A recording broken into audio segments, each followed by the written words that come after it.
पवित्र कार्तिक महीने में दामोदर मास में शिव महापुराण की कथा को श्रवण कर रहे हैं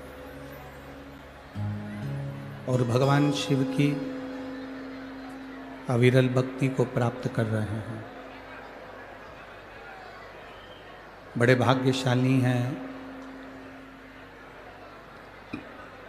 संपूर्ण धूलिया नगरवासी एवं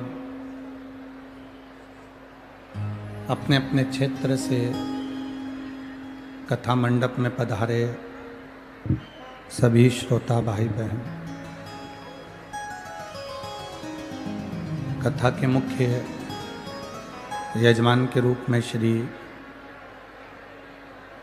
दादा बाबू भूसे, सो अनीता जी भूसे, श्री सुभाष जी भामरे, श्रीमती बीना जी भामरे धूलिया, श्री बाला साहेब जी भंदाणे, श्री मती शालिनी भंदाणे धूलिया, श्री अनूप जी अग्रवाल, श्रीमती अल्पा जी अग्रवाल धूलिया, श्री आविष्कार जी भूसे, श्रीमती लतीशा जी भूसे मालेगांव, श्री चेतन जी मंडोरे, श्रीमती अंजना जी मंडोरे धूलिया।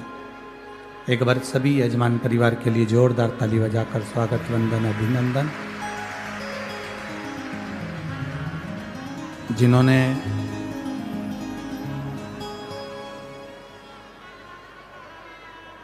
अपने अथक प्रयास से ये पवित्र शिव महापुराण की कथा का रसपान आप और हमको कराया है। ये शिव की कृपा, भगवान देवादिदेव महादेव की करुणा, उनकी उदारता है।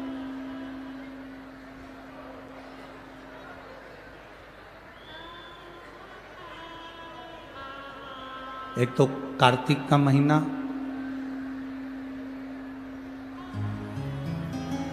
दामोदर मास, और उसमें भी भगवान शिव की अविरल भक्तिमय शिव महापुराण की कथा।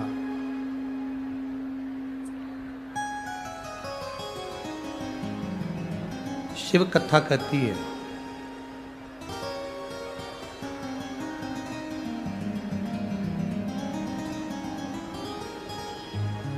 कि जो परमात्मा ने ये शरीर दिया है, जो परमात्मा ने ये शरीर बनाया है,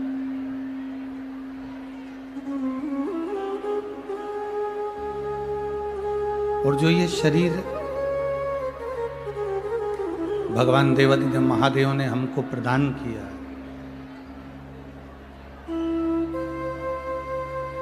ये कोई साधारण सा शरीर नहीं है।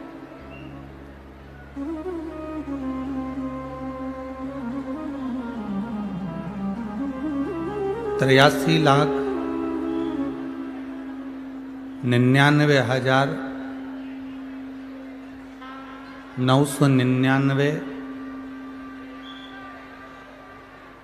जब योनियां कट जाती हैं, समाप्त हो जाती है। आवाज नहीं जा रही है, उधर भी नहीं जा रही, इधर भी नहीं जा रही, तो आवाज का देखिए, इधर भी नहीं, सब जगह 83,99,999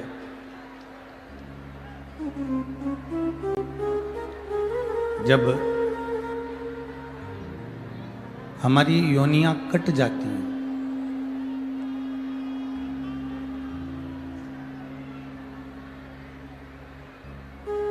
हमारी योनियां जब समाप्त हो जाती हैं, तब जाकर 84 लाख में नंबर की जो योनि है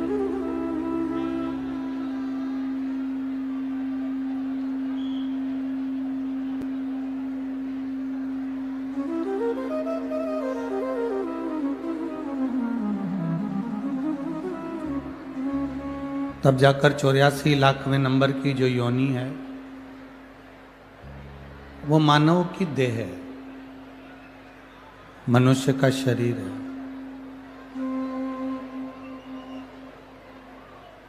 अब इतनी योनियां काटने के बाद जो मानव का शरीर मिला है, मानव की देह मिली है,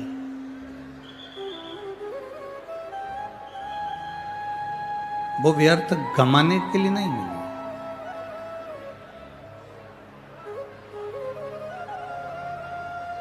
ये मानव की जो शरीर मिला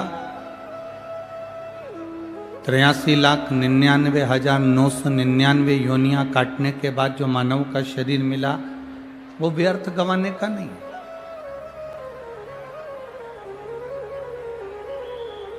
एक तो मिला बड़ी मुश्किल से, अथक प्रयास करा गया तब जाकर ये शरीर मिला, और वो शरीर ऐसे ही चला जाए, माटी में मिल जाए तो कोई मतलब का नहीं।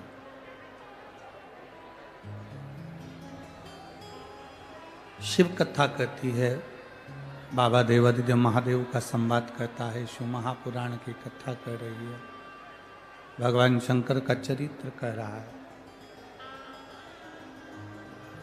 21,600 श्वास जो प्रतिदिन इस शरीर से निकल रही है, प्रतिदिन।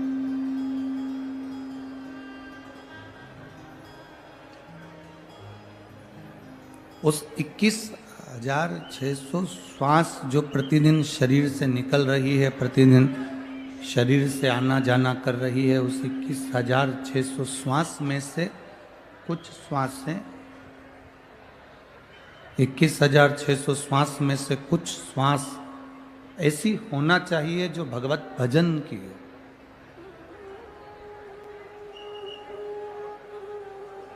जैसे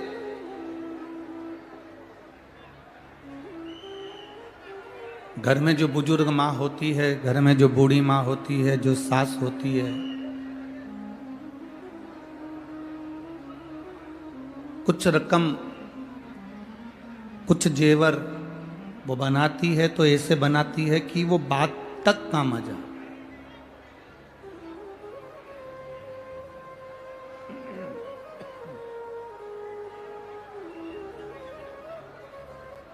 घर की एक बुजुर्ग माँ अगर कोई जेवर बनवा रही है तो वो ऐसे बनवाती है कि वो बात तक काम आए, आखिरी तक वो जेवर जो उसने बनवाए हैं अपनी बहू को, अपने पोता बहू को वो चढ़ा सके, वो काम में आ जाए। बचपन, जवानी, अधेड़ी, बुढ़ापा,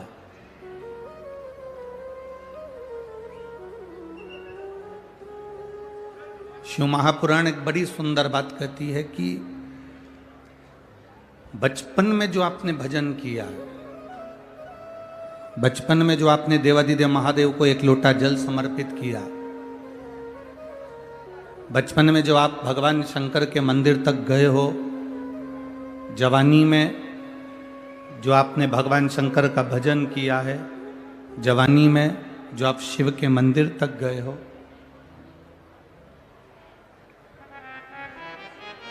जैसे बचपन जवानी में भजन किया जाता है तो वो भजन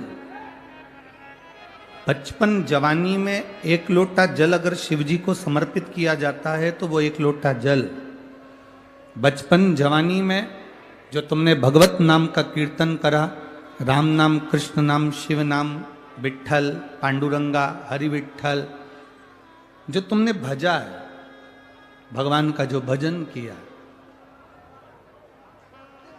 वो तुम्हारा भजन कभी भी बूढ़ा नहीं होता। तुमने जो बचपन और जवानी में जो भजन किया वो भजन तुम्हारा कभी बूढ़ा नहीं होता।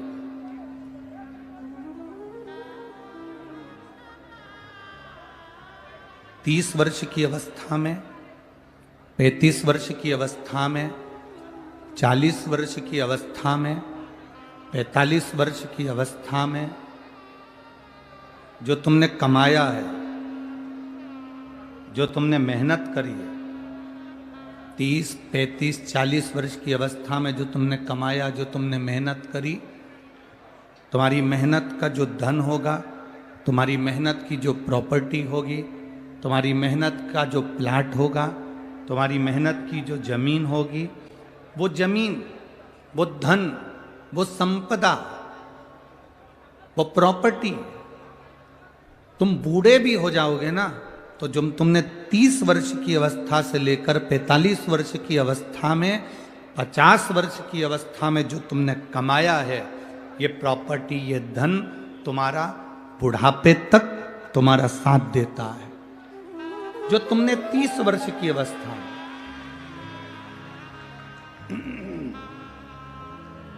जो तुमने 30 वर्ष की अवस्था में, 35 वर्ष की अवस्था में, 40 वर्ष की अवस्था में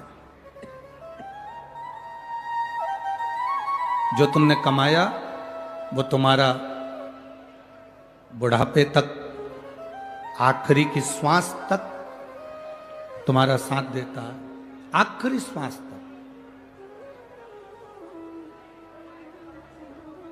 अब जैसे 30 वर्ष की अवस्था में, 35 वर्ष की अवस्था में, 40 वर्ष की अवस्था में, 45 वर्ष की अवस्था में जो तुमने कमाया, वो तुम्हारे अंतिम श्वास तक तुम्हारा साथ देता है। उसी तरह जो तुमने 15 वर्ष की अवस्था में, 7 वर्ष की अवस्था में, 9 वर्ष की अवस्था में, 8 वर्ष की अवस्था में, 6 वर्ष की अवस्था में, 5 वर्ष की अवस्था में, 40 वर्ष की अवस्था में, 30 वर्ष की अवस्था में, 25 वर्ष की अवस्था में जो तुमने अपने बाल्य अवस्था से लेकर जवानी की अवस्था तक जो तुमने भगवान का भजन किया, जो तुमने स्मरण किया, जो तुमने दान किया, जो तुमने राम नाम, कृष्ण नाम का जाप किया, जो तुमने एक लोटा जल देवाधिदेव महादेव को समर्पित किया, जैसे जवानी में कमाया गया धन बुढ़ापे तक काम देता है, जवानी में खरीदी गई प्रॉपर्टी मरते दम तक, आखिरी तक काम दे जाती है, उसी तरह जवानी में किया गया भजन, बचपन में किया गया भजन तुम्हारे अंतिम क्षण तक तुम्हारा साथ दे जाता है। आखिरी श्वास, अंतिम क्षण तक, अंतिम श्वास तक, अंतिम पल तक तुम्हारा साथ देता है। कई लोग कहते हैं गुरुजी भजन करने की कोई उम्र हो,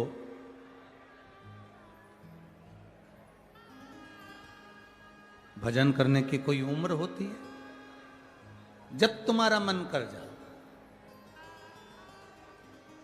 जब तुम्हारा चित्त कर जाए, जब तुम्हारा हृदय कर जाए, जब तुम्हारा दिल करे, तब तुम भगवान के मंदिर जाओ।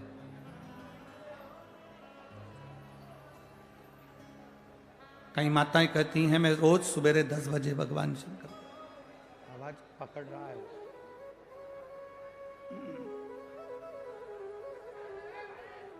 कई माताएं कहती हैं मैं रोज सुबह 10 बजे भगवान के मंदिर जाती हूं। कोई कोई कहता है कि हम सुबह 8 बजे भगवान के मंदिर जाते हैं, 9 बजे भगवान के मंदिर जाते हैं, कोई 11 बजे भगवान के मंदिर जाता है।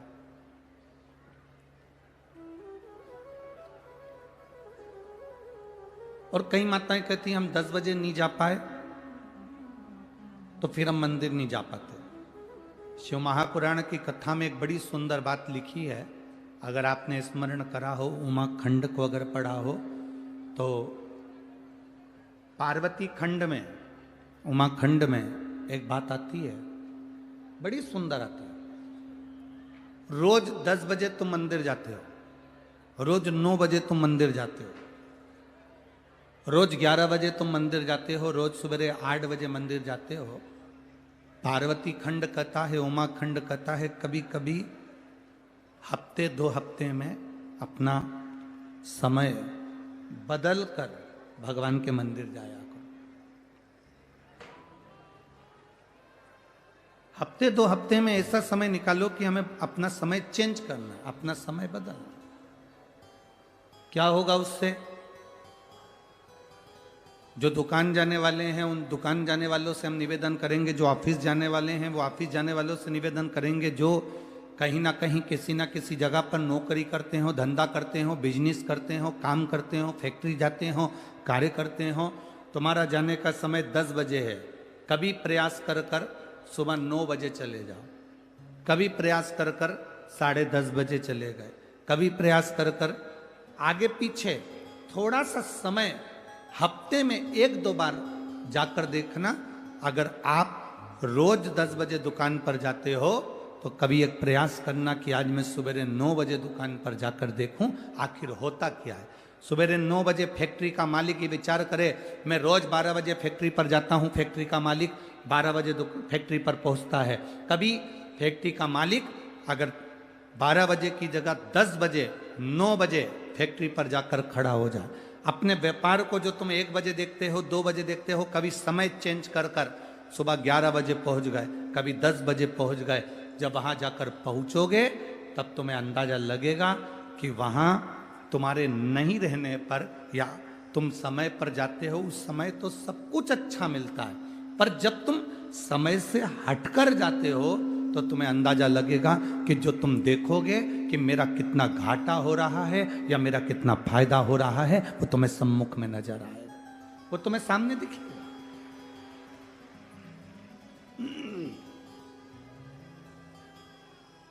वो तुम्हारे सामने नजर आने लगेगा। शिव कथा कहती है, भगवान शंकर का संवाद कह रहा है, शिव महापुराण की कथा कह रही।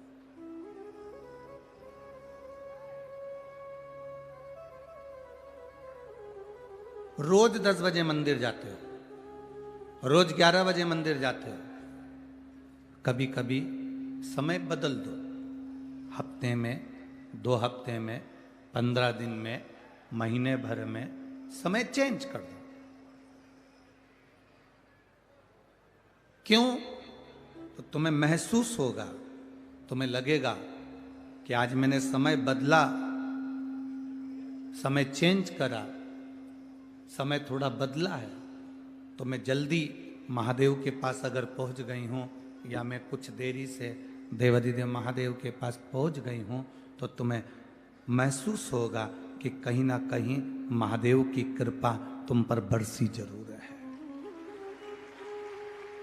थोड़ा बदलना जरूरी है, थोड़ा बदलाव जरूरी।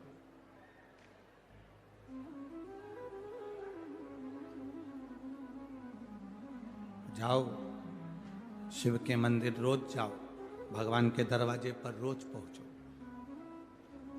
प्रतिदिन जाओ, पर महीने भर में, हफ्ते भर में 1-आध दिन आगे पीछे थोड़ा चेंज करो।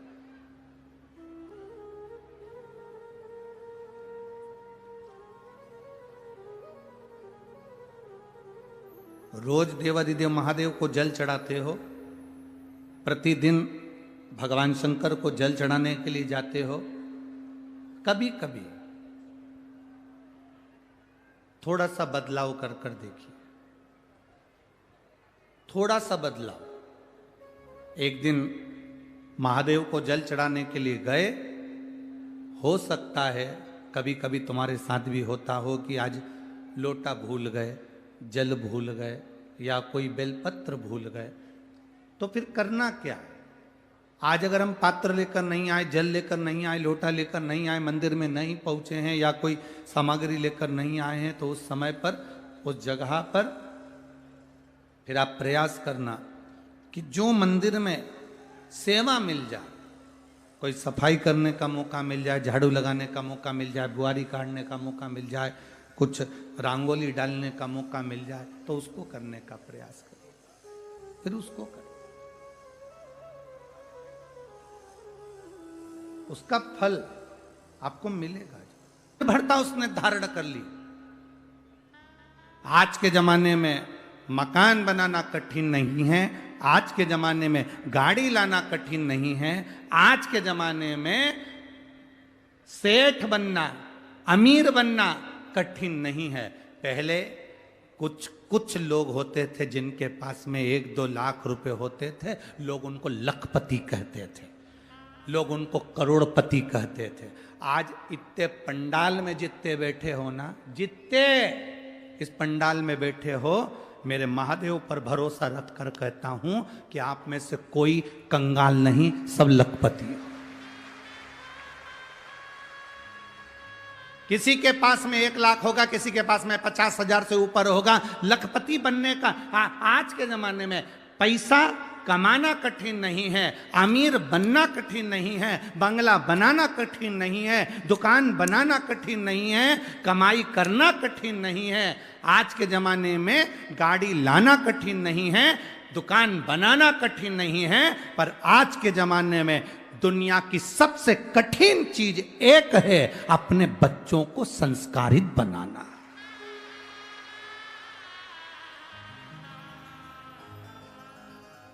अच्छे अच्छे धनपति के बेटे जिनके पास में करोड़ों का धन है, उनके बेटे भी मय खाने में और होटल में पड़े मिलते हैं। मय खाने में और होटल में पड़े मिलते हैं। बहुत बहुत करोड़पति के बेटे भी कहीं ना कहीं गलत व्यसन में डूबे मिलते हैं, गलत व्यसन में पड़े हुए मिलते हैं। धन कमाना कठिन नहीं भाई, सेठ बनना कठिन नहीं, अमीर बनना कठिन नहीं, दुकान बनाना कठिन नहीं, मकान बनाना कठिन नहीं, जेवर बनाना कठिन नहीं, प्रॉपर्टी खरीदना कठिन नहीं, पर दुनिया का सबसे कठिन काम है कि अपनी जो जिंदगी की पूंजी है, अपनी जो औलाद है, अपने जो बच्चे हैं, इनको संस्कारित बनाना, ये दुनिया का सबसे कठिन काम है, सबसे कठिन। आपके बच्चे अगर संस्कारित हैं, आपको प्रणाम कर रहे हैं, आपको नमन कर रहे हैं, आपका कहना मान रहे हैं, आपके मुंह पर कभी मुंह नहीं चला रहे, आप सोफे पर बैठे हो, आपके बच्चे आपकी मर्यादा रखकर खड़े हुए हैं, साथ में नहीं बैठ पा रहे, नीचे बैठ जाते हैं। आपके बच्चे आपके कहने पर चल रहे हैं। आपके बच्चे से आपने कह दिया लोटा उठा जल शंकर जी को चढ़ा के जा, एक बार बच्चे के मुंह से ना निकले मम्मी मैं नहीं चढ़ाने जाऊंगा, मम्मी मैं ये काम नहीं करूंगा, मम्मी मैं ये सामान नहीं लाऊंगा, मम्मी मैं पानी भरकर नहीं लाऊंगा, मम्मी ये काम नहीं करूंगा।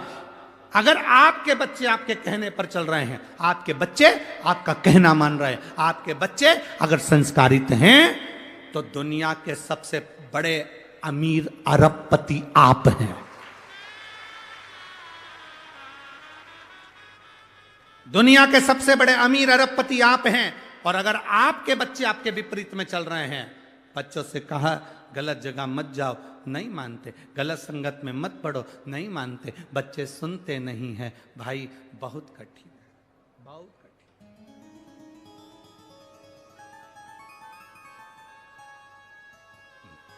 आज इस राष्ट्र को, आज इस भारत की भूमि को आप कुछ दें ना दें, पर इतना निवेदन जरूर है कि अपने बच्चों को संस्कार दें। अगर बेटा बेटी संस्कारित होंगे तो ये राष्ट्र, मेरा भारत, सनातन धर्म फिर मजबूत हो जाएगा। घटेगा, ये घटेगा नहीं। इस राष्ट्र को मजबूत करने के लिए हमें अपना संस्कार देना जरूरी है, अपने बच्चों को संस्कारित बनाना जरूरी है, अपने बच्चों को श्रेष्ठ मार्ग बताना जरूरी है, अपने बच्चों को नेक पथ तक पहुंचाना जरूरी है। हम क्या दे रहे हैं बच्चों को?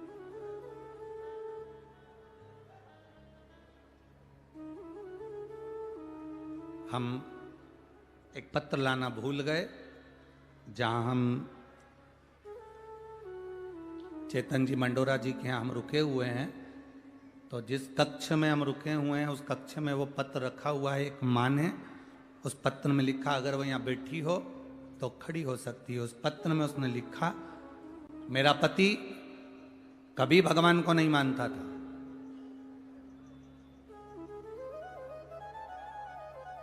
मेरा पति कभी भगवान को नहीं मानता था, हम मंदिर जाते थे तो मना करता था। अब इतना वो नशा करता था, इतना खाने पीने में लगा रहता था कि पूरा घर बर्बाद हो रहा था। तब क्या करा जाए, तब क्या करा जाए। अब हम हमारे पति से बस हमने जिंदगी में एक ही निवेदन करा कि अपन सीहोर चलते हैं, वहाँ से रुद्राक्ष लेकर आते हैं। हम हमारे पति को जैसे तैसे मना कर सीहोर ले गए, वहाँ से रुद्राक्ष लिया, उन्होंने वो रुद्राक्ष वहाँ रखा। हमने कंकर शंकर की पूजन करी, हमारे पति ने वो रुद्राक्ष की पूजन करी, और वही रुद्राक्ष मेरे पति ने गले में धारण कर लिया। गुरुजी, आज 2.5 साल हो गए, मेरे पति ने न मदिरा को हाथ लगाया न मांस को हाथ लगाया। वो पत्र जो हम मंडोरा जी के यहाँ रुके हैं, चेतन जी मंडोरा जी के यहाँ, वहाँ रखा है। आज शाम को जाने के बाद हम मंडोरा जी को पत्र दे देंगे, आप भी पढ़ना उस पत्र को, उस पत्र का स्मरण करिएगा। अगर पक्की दृढ़ता आपके भीतर है, पक्का भरोसा आपके भीतर है, पक्का विश्वास आपके भीतर है, तो आप जिंदगी में कभी हार नहीं सकते। आपका विश्वास, आपका भरोसा आपको बल प्रदान करता है।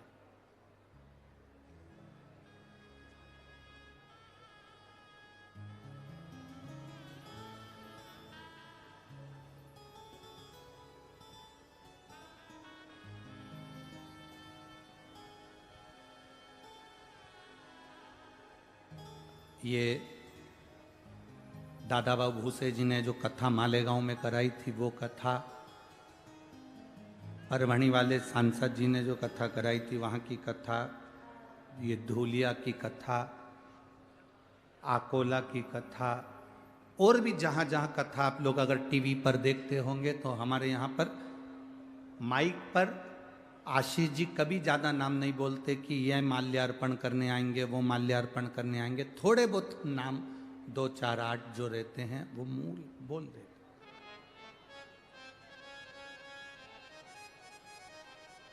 एक माला, एक प्रणाम और एक प्रशंसा। आप भी बोलो, कितनी चीज है?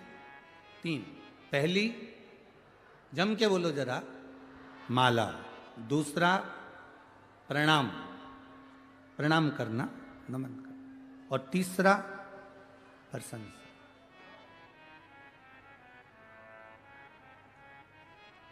ये 3 चीजें जिसको बहुत अच्छी लगती है, जिसको बहुत अच्छा लगता है कि लोग मुझे प्रणाम करें, दुनिया के लोग मुझे नमन करें। दक्ष प्रजापति को महादेव ने प्रणाम नहीं करा था, और दक्ष प्रजापति को सबने प्रणाम करा, पर महादेव ने नहीं करा। ये दक्ष प्रजापति के भीतर होना था कि सबने प्रणाम करा, मेरे जमाई ने प्रणाम नहीं करा तो मुझे श्राप नहीं देना चाहिए, मुझे अपशब्द नहीं कहना चाहिए। पर जिसको प्रणाम करवाने का शौक होता है, वो एक न एक दिन बर्बादी के कतार पर आकर खड़ा हो जाता है, बर्बादी की कतार पर आकर खड़ा हो जाता है। दूसरे नंबर पर माला ज्यादा ना पहने, ये अहंकार उत्पन्न कर देती है। इसलिए कोई माला देता भी है तो उस माला को आपको समर्पित है। ये माला अहंकार उत्पन्न कर देती है। तीसरे नंबर पर अधिक प्रशंसा, किसी व्यक्ति की बहुत प्रशंसा करो, वो अभिमान उत्पन्न कर देती। माला के चक्कर में तो बहुत झगड़े भी होते हैं महाराज। आज की, अब तो नहीं होते, अब तो हमारे यहाँ ज़्यादा माला का अर्पण का ज़्यादा रखते नहीं है। और आप लोग तो इतने समझदार हैं धुलिया वालों कि जिन्होंने कोई लंबी लिस्ट यहाँ आशीष जी को नहीं देते कि इनको बुलाओ कि उनको बुलाओ, को तो 2 घंटे तक ये काम टूट जाए। बहुत इसी को समर्पण कहते हैं। और मैं धन्यवाद दूंगा पूरी धुलिया की टीम को। साधुवाद है, आप साधु था, साधुवाद था। नहीं तो मालाज के चक्कर में तो बहुत बहुत बहुत लफड़े होते हैं। बहुत हमारी 20-22 साल पहले कथा थी नर्मदा जी के तट पर, कजलास के पास में।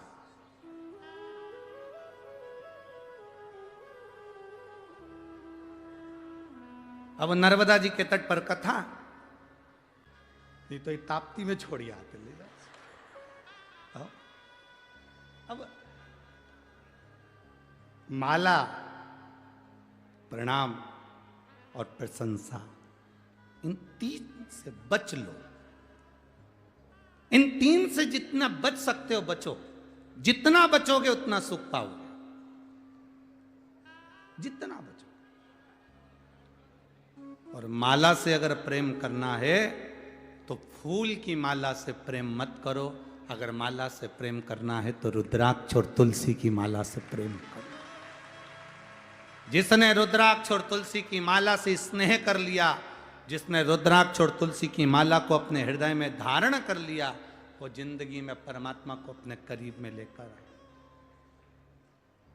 फूल की माला अहंकार को करीब में लाती है और तुलसी और रुद्राक्ष की माला मेरे परमात्मा को आपके करीब में लेकर आ जाती है। वो माला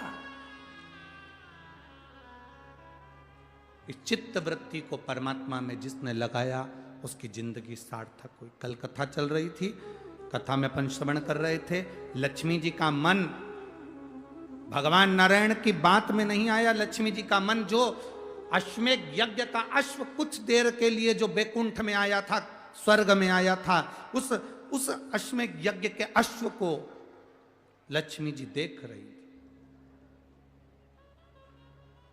उस अश्वमेध यज्ञ के अश्व को लक्ष्मी जी देख रही।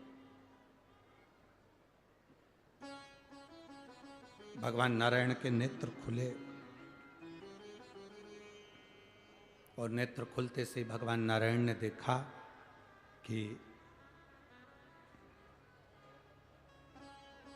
लक्ष्मी जी का ध्यान मेरे प्रश्न पर नहीं है, लक्ष्मी जी का ध्यान मेरे संवाद पर, मेरे बोलने पर नहीं है। लक्ष्मी जी का ध्यान तो एक घोड़े पर बना हुआ है, अश्व पर बना हुआ है। लक्ष्मी जी का ध्यान तो एक अश्व पर, एक घोड़े पर है।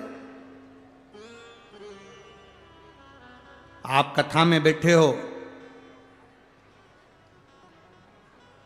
आप कथा में विराजमान हो, आपका ध्यान परमात्मा में है तो परमात्मा कृपा करता है। ध्यान हट गया परमात्मा से, तुम्हारा मन, तुम्हारा चित्त हटा, डोर टूटी।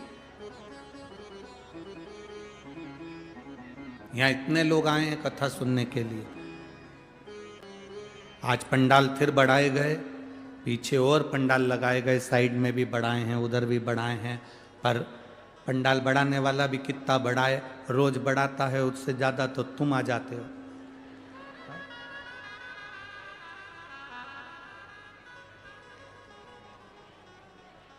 वो तो महाराष्ट्र की पुलिस प्रशासन को, यहाँ के collector, SP, SSP, DSP, SDM, TI सभी को, और जो पुलिस बल लगा हुआ है उसको बहुत बहुत धन्यवाद देते हैं, जो उन्होंने पूरी रोड को संभाल रखा है। बाहर और अंदर हर जगह पर आप लोग संभाले हुए हैं, उसके लिए बहुत बहुत साधुवाद है यहाँ के प्रशासन को। नहीं तो हाईवे थोड़ी देर में अगर इतने लोग जाए आए तो वो जाम हो जाए, परंतु उन्होंने सुचारू रूप से वो चल रहा है। इसके लिए पुलिस प्रशासन को बहुत बहुत साधुवाद, बहुत बहुत धन्यवाद। बाबा की कृपा है आप लोगों पर। मन को लगाना है शिव में। लक्ष्मी जी ने अपने मन को नहीं लगाया भगवान नारायण की बातों में।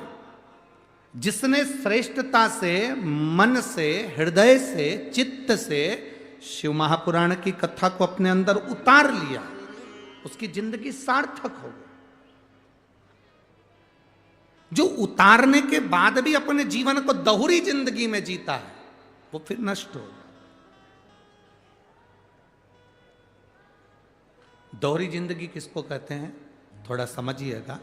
आप देवादिदेव महादेव को जल चढ़ा रहे हो, आपका चढ़ाया गया जल आपको अच्छा लग रहा है और दूसरा अगर जल चढ़ा रहा है तो उससे आप नफरत कर रहे हो, वो श्रेष्ठता नहीं। इसको दोहरी जिंदगी कहते हैं, इसको दोहरा कर्म कहते हैं, इसको दोहरी भाव कहते हैं, दोहरी दृष्टि कहते हैं। आज के जमाने में प्रत्येक व्यक्ति दोहरी जिंदगी जी रहा है। अपना बेटा अगर अच्छे नंबर से पास हो गया और पड़ोसी के बेटे के 2 नंबर, 5 नंबर, 10 नंबर ज्यादा आ गए तो अपना बेटा पास हुआ तो पड़ोसी का बेटा अच्छे नंबर से पास हो गया तो दोहरी जिंदगी में फिर कह दिया उसकी तो वहां पर पहचान होगी, पैसे वाला है, थोड़ा पैसा दे दिया होगा इसलिए काम हो गया होगा। दोहरी जिंदगी है, दोहरी जिंदगी। मक्खी दूध में गिर गई, थोड़ा सा दूध था तुमने फेंक दिया। मक्खी घी में गिर गई,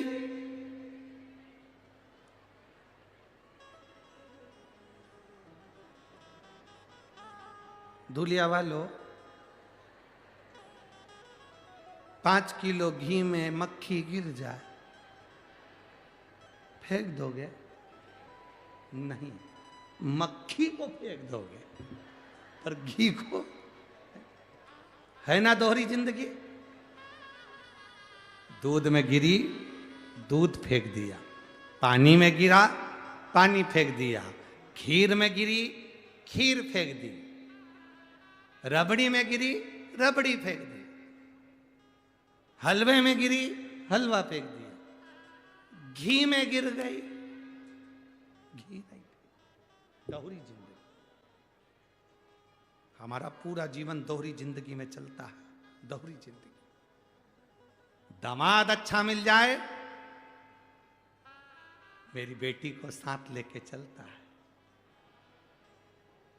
इतना दामाद अच्छा मिल जाए तो पूरे मोहल्ले में किया है, पूरे धूलिया में, कॉलोनी में, सोसाइटी में मेरा दामाद इतना अच्छा, मेरी बेटी को तो पलक पावड़े पे रखता है, इतना बढ़िया रखता है, इतना अच्छा नेचर मेरे दामाद का, मेरी बेटी के देना वैसा करता है। मेरा दामाद जैसा दुनिया में किसी का दामाद नहीं होगा। मेरी बेटी के पेट का पानी नहीं हिलने दे, ऐसा दामाद साथ लेकर जाए, मिलाने लाए, मिलाने कर ले जाए, हर हफ्ते 2 हफ्ते में फोन लगाए, हफ्ते 2 हफ्ते में मुझे मिलाने लेकर आए। मेरे दामाद जैसा दामाद नहीं हो सकता। अब जैसा तुम्हारा दामाद कर रहा है वैसा कि वैसा ही तुम्हारा बेटा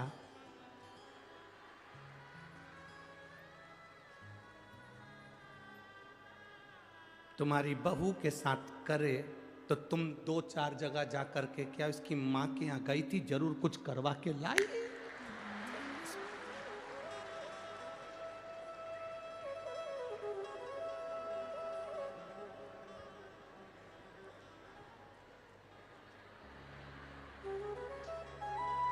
सही है कि गलत है ना दोहरी जिंदगी। दामाद करे तो बहुत बढ़िया, दामाद बेटी को घुमाए तो बहुत बढ़िया, दामाद बेटी को होटल ले जाए तो बहुत बढ़िया, दामाद बेटी को कपड़े दिलाए तो बहुत बढ़िया, दामाद बेटी को रकम दिलाए तो बहुत बढ़िया, दामाद बेटी के साथ में अपने ससुराल आए तो बहुत बढ़िया, और तुम्हारा बेटा तुम्हारी बहू को घुमाए तो बुरा, तुम्हारा बेटा तुम्हारी बहू को रकम दिखाए तो बुरा, तुम्हारा बेटा तुम्हारी बहू को साड़ियां दिलाए तो बुरा, और तुम्हारा बेटा तुम्हारी बहू के घर चले जाए तो बुरा। फिर दे दोहरी जिंदगी क्यों जी रहे हो? ये दोहरी जिंदगी किसके लिए जी रहा है? भगवान मेरी बेटी को ऐसा दामाद देना, खूब अच्छे से रखे। तो जैसे तुमने प्रार्थना करी वैसी प्रार्थना तुम्हारी बहू की मां ने भी करी थी। भगवान मेरी बेटी को ऐसा घर देना, बड़े प्रेम से रख। अब तुम्हें बुरा क्यों लगता है? फिर क्यों कहीं कहीं जाती हो? ए भगवान, मंदिर पहुंच गई, देवालय पहुंच गई, शिवालय पहुंच गई, ना जाने कहां कहां जाकर, ना जाने किस किस से पूछ रही है। हमारी जरूर बहू ने कुछ करवा दिया है, जब से मायके से आया वो 2-4 दिन 8 दिन में मायके पहुंच जाती है, इसको भी ले जाता, साथ में मेरा बेटा उसको कपड़े दिला रहा, सामान दिला रहा, रकम दिला रहा। अरे अगर तुम्हारा बेटा तुमको भी सम्मान दे और तुम्हारी बहू को भी सम्मान दे तो उसमें प्रसन्न तुम्हें होना चाहिए कि कम से कम मेरे बेटे में मेरे संस्कार आए, मेरे बेटे में मेरे संस्कार है। बहुत ध्यान देना, बेटा अच्छा निकले तो तुम्हें स्वर्ग देगा, बेटी अच्छी निकले तो तुम्हें बैकुंठ देगी। पर बहू अच्छी निकल जाए तो तुम्हें कहीं जाने की जरूरत नहीं है, तुम्हारा घर झोपड़ा भी होगा तो स्वर्ग बना दे। अगर बहू अच्छी निकल जाए तो तुम्हारा झोपड़ा जैसा मकान भी होगा तो स्वर्ग बना देगी, और अगर बहू अगर गलत निकल जाए तो तेरी 4 मंजिला बिल्डिंग को भी तेरे रहने के लिए नरक बना देगी। आंख में से 24 घंटे आंसू झड़ेगा, 24 घंटे आंसू, 24 घंटा दोहरी जिंदगी जीना। शिव महापुराण की कथा कभी नहीं कहती कि दोहरी जिंदगी जियो। शिव महापुराण की कथा कहती है आप जो कर रहे हो उसमें श्रेष्ठता आपकी देखिए, आप दूसरे में उसमें गलत ना देखें, दूसरे में भेद ना देखें। बेटी अच्छी रहे ये हर माँ कामना करती है, बेटी सुखी रहे ये हर माँ कामना करती है। उसी तरह आपके घर में भी आपके बेटे की जो बहू आई है अगर वो सुखी रह रही है तो ये उसमें उसकी माँ की कामना होगी। आप जैसे कामना करते हो वैसे वो भी कामना करती होगी कि मेरी बेटी सुखी रहे। पर अपने को कोई फर्क नहीं पड़ता, खाया बिना रह जाऊं पर बोला बिना। इसलिए जो अच्छा लगे वो बोलो। आपको समझने की जरूरत है, अगर आपका दामाद आपको अच्छा लगता है तो आपकी बहू का जो पति है वो भी किसी का दामाद होगा, इसलिए उसका भी आदर और उसका भी समर्पण बहुत जरूरी है, बहुत जरूरी।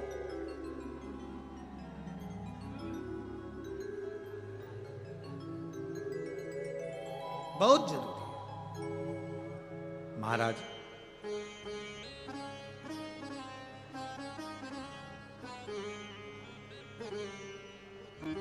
शिव कथा कर रही है, लक्ष्मी जी मन को ना लगा पाए, उनका ध्यान भटका था।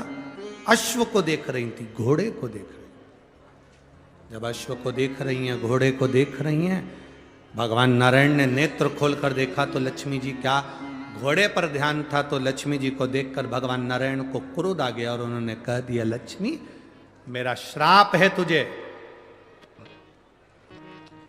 अपने पति के साथ बैठने पर भी तू घोड़े पर ध्यान दी है, इसलिए मृत्यु लोक में तू अश्वी बनकर घोड़ी बनकर तुझे जन्म लेना पड़ेगा, अश्वी बनना पड़ेगा, तुझे घोड़ी बनकर जन्म लेना पड़ेगा, मृत्यु लोक में तुझे जाना पड़ेगा। लक्ष्मी जी की आंख में जल भर गया, आपने मुझे श्राप दे दिया। भगवान नारायण कहते हैं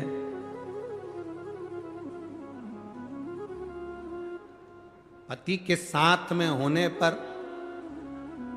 पति जब बोल रहा है बात कर रहा है, धर्म पत्नी जब बात कर रही है उसमें तुम्हारा ध्यान भटकना नहीं चाहिए। शिव महापुराण एक बड़ी सुंदर बात कहती है, जब तुम्हारे घर में कोई अतिथि आए, तुम्हारे घर में कोई मेहमान आए, तुम टीवी पर मोबाइल पर कथा सुन रहे हो तो टीवी मोबाइल चलने दो।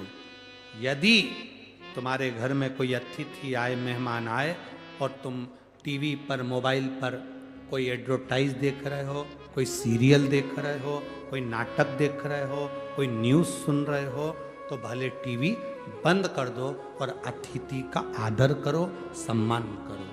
हम गलती क्या करते हैं, अतिथि आता है, टीवी चलती रहती है और आप उस टीवी में अपना मन लगा कर रखते हो और अतिथि का आदर नहीं कर पाते, सम्मान नहीं कर पाते। उस समय पर तुम्हारा ध्यान उस अतिथि में होना चाहिए।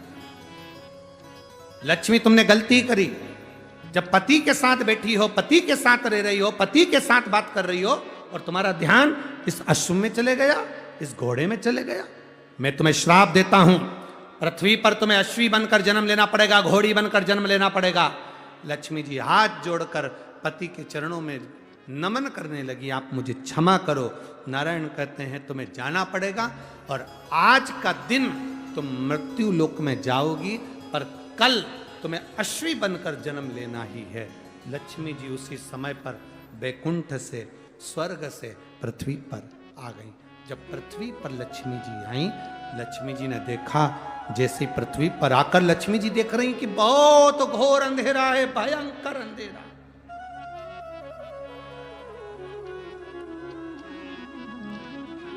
आज लक्ष्मी जी पृथ्वी पर आई, घोर अंधेरा, अमावस्या की रात्रि है, भयंकर रात्रि, चारों तरफ अंधेरा ही अंधेरा।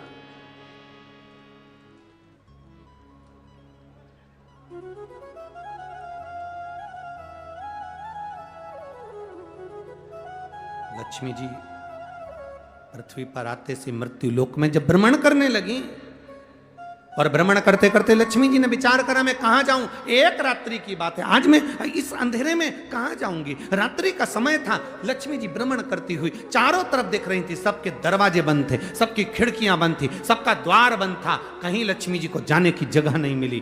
एक दरवाजा खुला था और वहां पर एक मिट्टी का दिया जिसमें से प्रकाश टिमटिमा रहा था।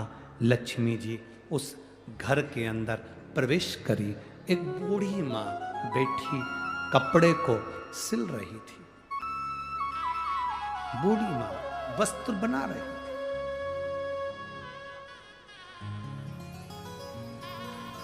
एक बूढ़ी मां वस्त्र बना रही है, एक बूढ़ी मां कपड़े को सिल रही है। अब लक्ष्मी जी अंदर जाकर बूढ़ी माता को नमन किया, प्रणाम किया। लक्ष्मी जी ने कहा मां, क्या मैं एक रात्रि आपके यहां रुक सकती हूं? बूढ़ी मां काम में लगी हुई थी, उसने गादी बिछा दी, एक तकिया दे दिया, और लक्ष्मी जी को पहचानी नहीं, इतना कहा बहन आप आराम करो, आप रुको, आप रहो। मां मुझे भूख लग रही है। भूख लग रही है? कपड़ा छोड़कर मां, कपड़ा छोड़कर मां,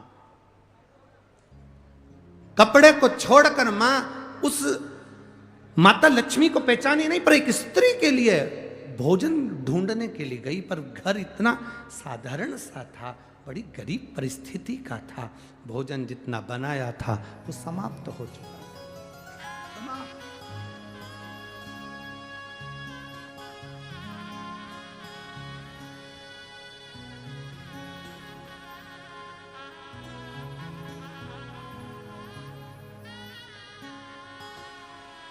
हम जिस घर में रुके हैं श्री चेतन जी मंडोरा जी के यहाँ, आज हमको बड़ी प्रसन्नता हुई। सुबह का समय था, हम सुबह मॉर्निंग वॉक कर रहे थे। सुबह के समय पर जब घूम रहे थे नीचे, बाहर तो हम मॉर्निंग वॉक करने जाते नहीं हैं, क्योंकि जाते हैं तो लोग गाड़ी में बिठा के वापस घर छोड़ जाते हैं। और उन्होंने कहा गुरुजी गाय को रोटी, हमने कहा लाओ हम देते। गौ माता को जब रोटी दी तो रोटी गरम थी। हमारी आंख में जल भर गया। लोग इतनी सुबह 5:30 बजे, 5:30 पौने 6 बजे इतनी सुबह लोग गाय को रोटी अगर देते हैं तो दूसरे दिन की कल की बची हुई बासी देते हैं। पर धन्य है ऐसी माँ जो गाय के लिए रोटी लेकर आई थी तो ताजी। धन्य है, साधु था आपको, बहुत बहुत साधु था, उसके लिए धन्यवाद आपको। ताजी रोटी गौ माता को दी। हम मन में सोचे कि यही भाव, ये संस्कार बच्चों में होना चाहिए, ये भाव होना चाहिए। कुछ अच्छा लगता है आपके नगर में, आपके गांव में, आपके क्षेत्र में, तो हम कहने में पीछे नहीं हटते, और जो बुरा लगता है उसको अगली कथा में कह देते, यहीं की यहीं नहीं कहते।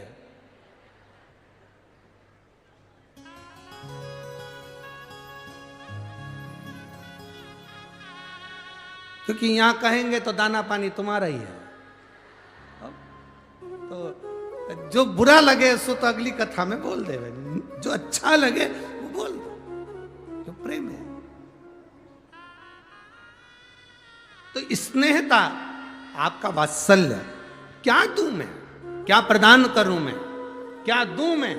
अब नारी बैठी है और कह रही है, मां मां मुझे भूख लगी है। लक्ष्मी जी आवाज लगाकर कह रही हैं, मां मुझे भूख लगी है, कुछ है आपके पास में।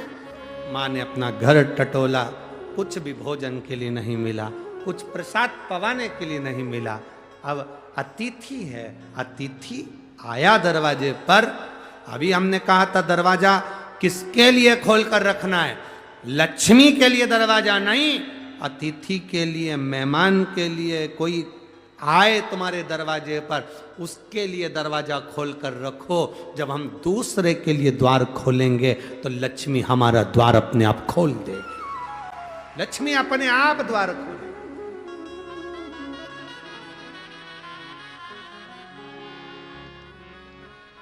मां भूख लगी है मुझे। इतने में बूढ़ी मां ने कपड़ा फेंका, वस्त्र बनाने वाला कपड़ा बूढ़ी मां ने जमीन पर डाला और कहती है, रुक जा बेटा, मैं अभी अंदर से आती हूं, भोजन देखती हूं। भोजन देखा, डब्बे में भोजन नहीं था, कुछ सामग्री नहीं थी। भोजन होता, कुछ सामान होता तो बना देती, पर ये तो रोज कपड़ा सिलती है, कपड़ा बनाती है, बेचती है, धन आता है, कपड़ा बेचकर जो पैसा मिलता है उसको आनंद में धारण कर लेती है।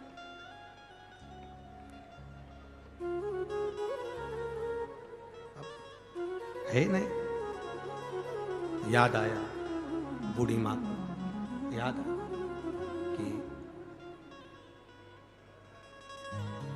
जब मेरा विवाह हुआ था, बूढ़ी माँ की शादी, और बूढ़ी की उम्र है 75 वर्ष की, और शादी की उम्र का ध्यान स्मरण आया कि मेरे पास कुछ नहीं, पर मेरी जब शादी हुई थी, पूजन अभिषेक जब किया गया था, मेरे पिताजी के पास में देने के लिए कुछ भी नहीं था। उन्होंने अपने एक वृक्ष में से शहद, मधु को लाकर मुझे दे दिया था। वो मधु का डब्बा मेरे पास में रखा हुआ, शहद का डब्बा मेरे पास रखा हुआ, शहद का डब्बा, मधु का डब्बा मेरे पास। वो शहद का डब्बा मेरे पास में है, वो मधु का डब्बा मेरे पास है। मधु। अब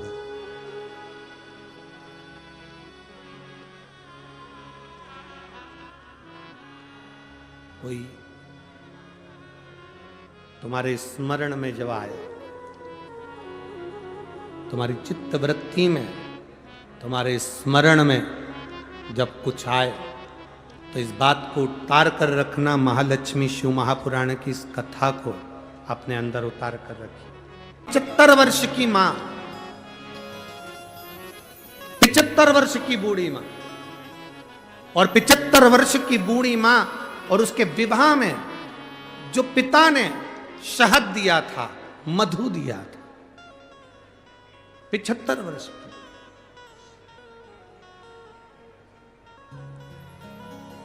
और 75 वर्ष की बूढ़ी मां को जो शहद दिया गया, दहेज में जो मधु दिया गया था, वो शहद, वो मधु, वो शहद, वो मधु उसके पास में था, उसके स्मरण में आ गया। स्मरण।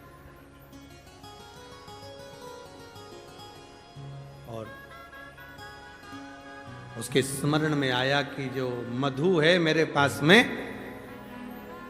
मुझे देना चाहिए, परंतु वो डब्बा जिसमें मधु भरा हुआ था, जिसमें शहद भरा हुआ था, वो डब्बा ढूंढा जा रहा है। वो मधु का डब्बा, वो शहद का डब्बा ढूंढा जा रहा है। और मधु का डब्बा जब ढूंढने के लिए बूढ़ी मां लगी, दरवाजे पर जो दीप लगा हुआ था प्रकाश के लिए, वो दीप को उठाकर लेकर आई। अपने द्वार पर आए हुए अतिथि का आदर, सम्मान, सत्कार कैसा होना चाहिए, ये शिव महापुराण की कथा कह रहे। आपके द्वार पर आया हुआ अतिथि, उसका आदर, उसका सम्मान, उसका सत्कार कैसा होना चाहिए, ये शिव पुराण बता रहे। इसीलिए इस महाराष्ट्र की पवित्र भूमि पर जगह जगह पर लिखा रहता है अतिथि देव भव।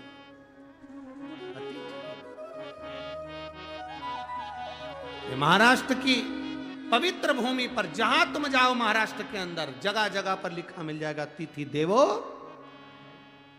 अतिथि का सम्मान हम करना सीखें, अतिथि का सत्कार हम करना सीखें।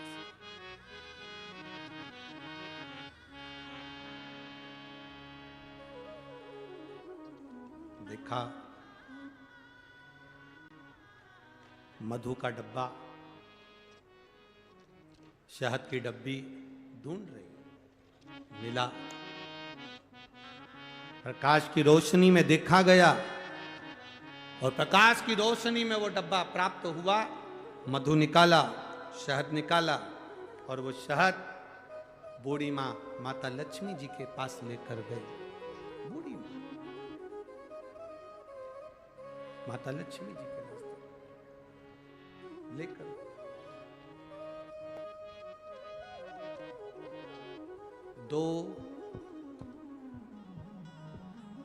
33 कोटि देवी देवता में 2 देवता ऐसे हैं जिनको मधु शहद प्रिय है, और उस मधु शहद की प्रियता में वो अपने पास का जितना वैभव होता है वो प्रदान कर देते हैं।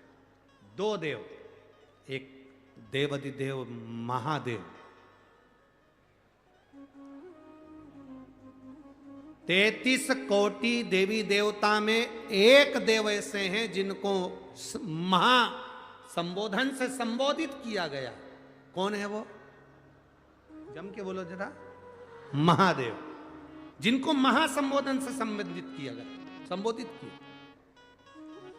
और 33 कोटि देवताओं की जो धर्म पत्नियां हैं, देवियां, उन देवियों में केवल एक देवी है जिस देवी के नाम के आगे महा का संबोधन लगाया गया, वो केवल एक लक्ष्मी है जिसे महालक्ष्मी कहा गया।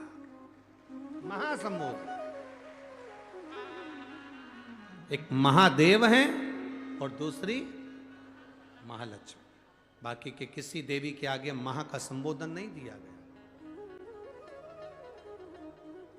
महालक्ष्मी का संबोधन त्रिदेवी में, पार्वती मैया हो, सरस्वती मैया हो, उसमें महालक्ष्मी का संबोधन, महासंबोधन लक्ष्मी के आगे आया।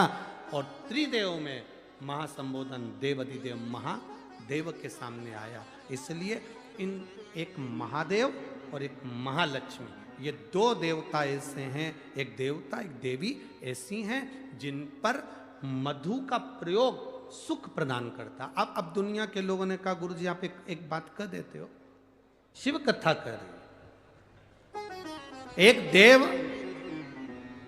महादेव और दूसरे नंबर पर देवी लक्ष्मी महालक्ष्मी, जिन पर मधु का प्रयोग। एक हमने पहले कथा में कहा था कि उसका लोगों ने उपहास भी किया, हंसी भी उड़ाई, पर लोगों ने उसका प्रयोग करा तो फल भी पाया। आज भी उस पत्र को, यहाँ पर भी एक पत्र है उसका, हम बताएंगे। हमने कहा था कि बीज पत्ती पर शहद लगाकर जब आप अपनी पूरी मेहनत करें, पूरा कर्म करें और अच्छी मेहनत में तल्लीन रहें, और मेहनत करते हुए जब किसी कार्य के लिए जाएं तो मध्य पत्ती में मधु लगाकर, शहद लगाकर, सुना था कि नहीं सुना था? शहद लगाकर शिवलिंग पर उसको लगाकर फिर जाइए, कार्य में सफलता मिलती है। ये हमने कहा था। अब दुनिया के लोग भले हंसे, पर जिन्होंने स्कंद पुराण पढ़ी हो, कुर्म पुराण पढ़ी हो, लिंग पुराण पढ़ी हो, मत्स्य पुराण पढ़ी हो, और जिसने कभी जिंदगी में एक बार शिव महापुराण का स्मरण करा हो या देवी भागवत का स्मरण करा हो, तो उसमें मधु का, शहद का बड़ा महत्व बताया गया। मधु का, शहद का बड़ा महत्व। शहद, मधु एक देवाधिदेव महादेव को समर्पित करने वाला और एक मां लक्ष्मी को समर्पित करने वाला क्या देता है, ये शिव पुराण की कथा कर रही है। जब बूढ़ी मां के पास में कुछ भी नहीं था, 80 साल, 70, 80, 50, 60 साल पुराना शहद, मधु रखा था। शहद। आप लोगों में से कितने लोग हैं जिनके घर में शहद है, मधु है? रखो। अब मधु आपके घर में है, कोई सामान आपके घर में दाल भर कर रखना, उसमें कीड़े पड़ जाएंगे, सड़ जाएगी। दूध रख दिया, घी रख दिया, 10 साल, 5 साल, 8 साल, 15 साल में उसमें कीड़े पड़ सकते हैं, वो सड़ सकता। पर केवल एक मधु, शहद ऐसा होता है जो 50 साल तक भी रखा रहे तो सड़ता नहीं है, बल्कि औषधि बन जाता है।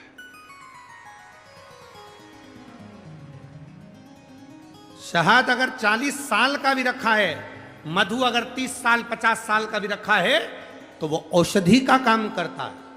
और केवल मधु, शहद डब्बे में जैसे औषधि का काम करता है, वैसे ही हमारी जिह्वा में भी अगर हम शहद, वो कहते हैं ना कि शहद जैसी वाणी बोलते हैं, जो शहद जैसी वाणी बोलता है वही दुनिया पर राज्य कर पाता है।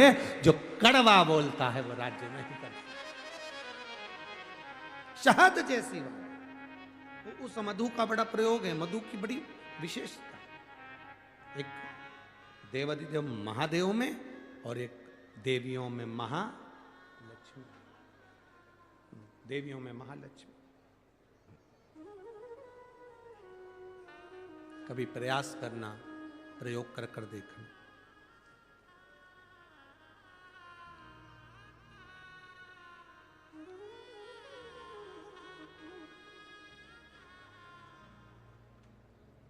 कभी प्रयास करना।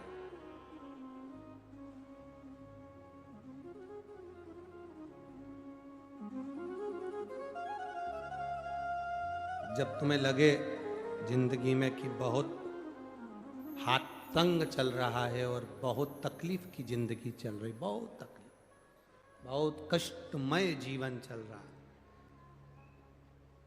बहुत कष्ट। देव दीपावली आती है, कभी तुम लोगों ने पढ़ा? पंचांग में, कैलेंडर में उसका वर्णन आता है। पढ़िए देव दीपावली? अरे बोलो तो जम के, पढ़िए। एक देव दीपावली आती है, एक दीपावली, एक देव दीपावली। इन दोनों दीपावली के दिन अगर प्रयास करना, अगर बहुत कष्टमय जीवन चल रहा हो, फैक्ट्री भी ना चले, दुकान भी ना चले, व्यापार भी ना चले और कर्जा बढ़ते जा रहा हो, टेंशन ही टेंशन पूरी जिंदगी में हो रहा हो, कहीं से संपदा आ नहीं रही हो,